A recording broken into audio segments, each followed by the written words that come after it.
Assalamualaikum warahmatullahi wabarakatuh. Shalom Om Swastiastu. Namo Buddhaya Salam Kebajikan.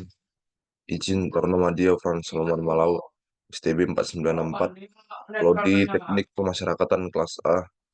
Izin di sini saya akan memaparkan hasil presentasi saya mengenai materi sistem peradilan pidana. Baik, yang pertama materi yaitu subsistem SPP dan pemasyarakatan dalam SPP. B. Keadilan restoratif dan diversi. C. Hukum acara peradilan anak. Subsistem SPP dan pemasyarakatan dalam SPP.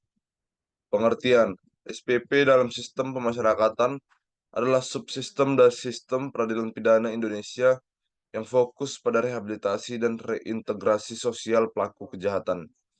Adapun definisi dari pemasyarakatan yaitu salah satu jenis lembaga yang menyediakan lingkungan yang aman dan mendukung bagi para pelaku kejahatan untuk melakukan reformasi dan berintegrasi kembali ke dalam masyarakat. Kemudian fungsi SPP dan pemasyarakatan. Fungsi utama SPP dan pemasyarakatan yaitu menyediakan lingkungan yang aman dan tentram bagi pelaku kejahatan untuk melaksanakan program rehabilitasi untuk mengatasi masalah fisik, emosional, dan sosial. Kemudian adapun fungsi lainnya yaitu mendorong reintegrasi sosial dengan menyediakan pendidikan, pelatihan, dan layanan penempatan kerja.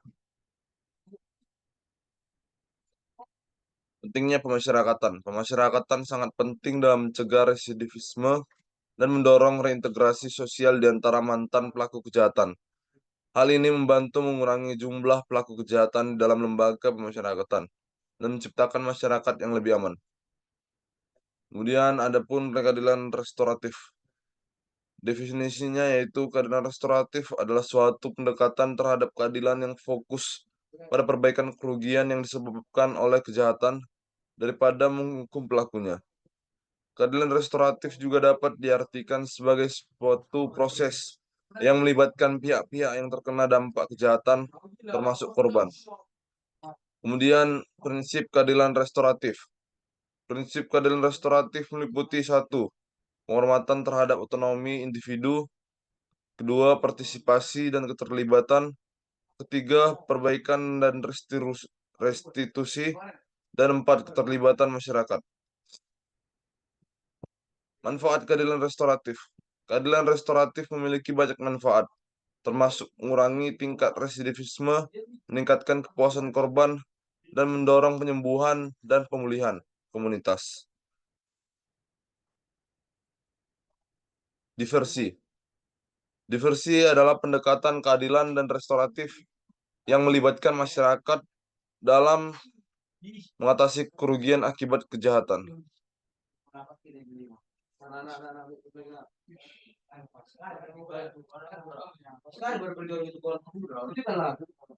Pengertian diversi.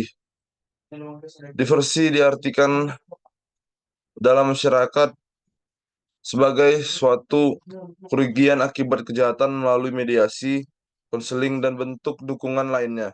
Diversi merupakan langkah penyelesaian perkara pidana anak dari proses peradilan pidana ke proses di luar peradilan pidana. Adapun pentingnya diversi ini. Diversi sangat penting dalam mendorong keterlibatan dan pemulihan masyarakat dalam mengatasi dampak buruk yang disebabkan oleh kejahatan. Diversi membantu mengurangi tingkat residivisme dan mendorong reintegrasi sosial di antara mantan pelaku kejahatan. Kemudian hukum acara peradilan anak. Definisi peradilan anak adalah proses peradilan yang mempertahankan dan melindungi hak-hak anak sebagai korban perkara kejahatan ataupun kasus lainnya yang terkait dengan anak.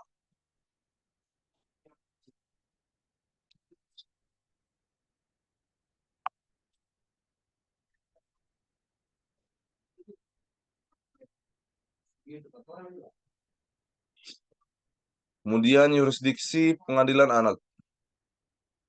Pengadilan anak mempunyai yurisdiksi terhadap semua perkara yang melibatkan anak, termasuk sengketa yang berkaitan dengan hak asuh, anak dan perlindungan anak dari kekerasan atau eksploitasi.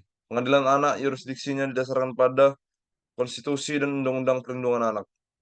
Tipe-tipe peradilan anak. Ada beberapa jenis persidangan anak antara lain perselisihan hak asuh, perselisihan kunjungan, perselisihan tunjangan anak, perlindungan anak dari kekerasan atau eksploitasi.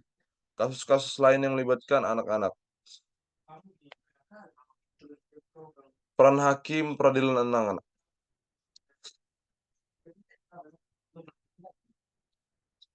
Hakim harus mempertimbangkan usia anak, perkembangan emosi, dan kebutuhan psikologisnya ketika mengambil keputusan.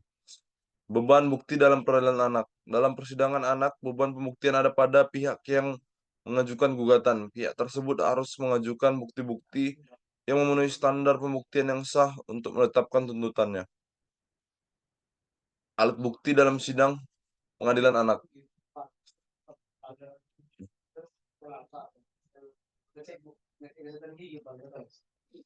Pengadilan akan mempertimbangkan berbagai jenis alat bukti, antara lain keterangan saksi, surat, dan bukti fisik.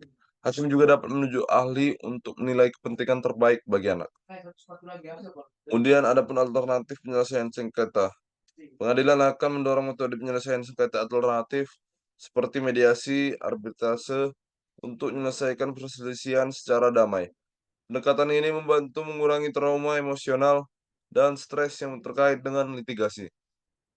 Sekian pemaparan saya mengenai materi peradilan anak, sistem peradilan.